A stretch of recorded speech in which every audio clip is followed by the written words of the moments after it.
Panglima TNI Jenderal Agus Subianto menjelaskan terkait kenaikan pangkat secara istimewa Menteri Pertahanan Prabowo Subianto yang diberikan oleh Presiden Joko Widodo di Mabes TNI Cilangkap, Jakarta pada Rabu 28/2/2024.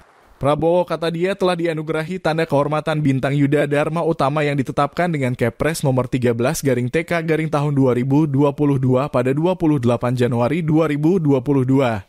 Penghargaan tersebut sudah melalui proses pengusulan, verifikasi dan pertimbangan dari Dewan Gelar, Tanda Jasa, dan Tanda Kehormatan. Menurut Agus, sesuai peraturan Panglima TNI Bintang Yuda Dharma Utama ini hanya diberikan kepada Menhan dan Panglima TNI. Implikasi dari anugerah Bintang Yuda Dharma Utama sesuai pasal 33 ayat 1 dan 3 Undang-Undang Nomor 20 Tahun 2009. Bapak Prabowo Subianto berhak diberikan pengangkatan dan kenaikan pangkat secara istimewa, kata Agus saat dihubungi wartawan Rabu siang.